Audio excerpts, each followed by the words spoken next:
Alliance. She is a native of the Bronx and currently resides in the Bronx and works as an Avon manager. Ursulina is also featured in the upcoming educational video about the experiences of women who gave birth while incarcerated. And finally, we have Jaya Vasandani. Jaya is the Associate Director of the Correctional Association's Women in Prison Project, where she coordinates the project's prison monitoring, community organizing, and legislative advocacy work. Prior to coming to the Correctional Association, Jaya worked in the field of federal and state policy advocacy on women's rights issues as a policy associate at the Now Legal Defense and Education Fund and the Center for Women's Policy Studies in Washington. Jaya received her JD from the Benjamin Cardozo School of Law and a bachelor's in foreign service from Georgetown University. Can we give them a round of applause?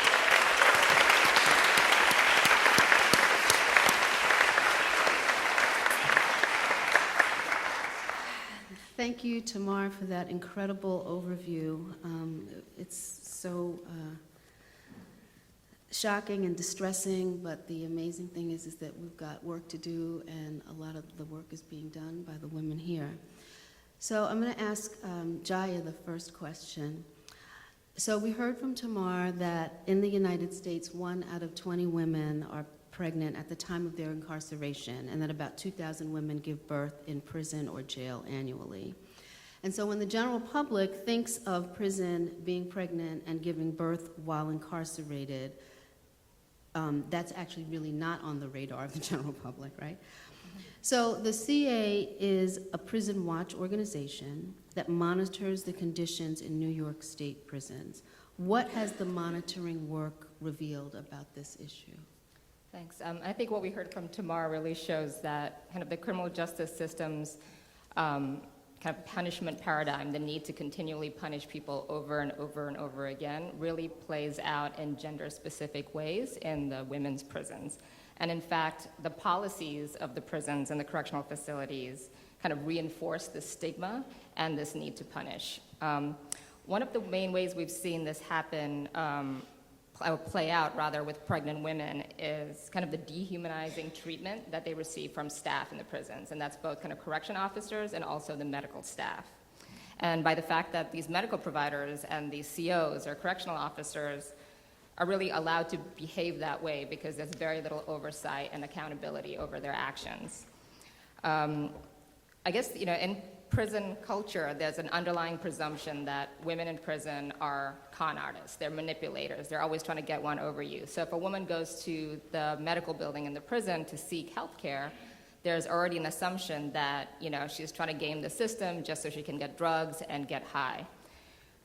Interactions, as you heard from Tamar, with medical staff are often rushed, and women's assessments about their very own bodies are dismissed. There was one woman who, there are many women who have served decades in prison, but one woman comes to mind right now, and she said it perfectly when she had said that, you know, we are seen as symptoms and complaints rather than whole people. Another way that we kind of see this perpetual punishment paradigm play out in the women's prisons is really in kind of the daily conditions of confinement that pregnant women have to endure. Everything from the housing conditions to the food to the childbirth experience and everything in between. And certainly Tina and Maria and Ursulina can talk more about it, so I won't go into detail. But I do want to just touch on one piece that we also heard Tamar talk about, which is around violations of New York State's anti-shackling law.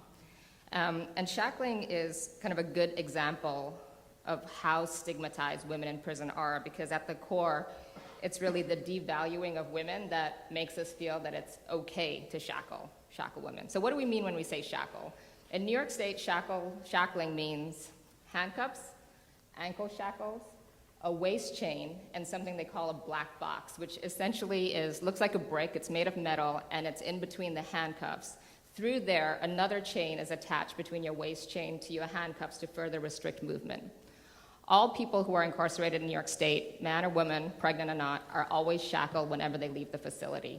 So when you're getting transferred between prisons, which could be anywhere from a 2-hour to a 15-hour ride on a bus, when you're going to a court visit, if you're going to an outside medical visit to a hospital, you are fully shackled.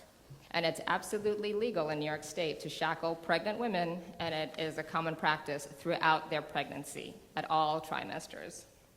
And so that means we have pregnant women, many who we spoke to in our study, who were shackled, like I said,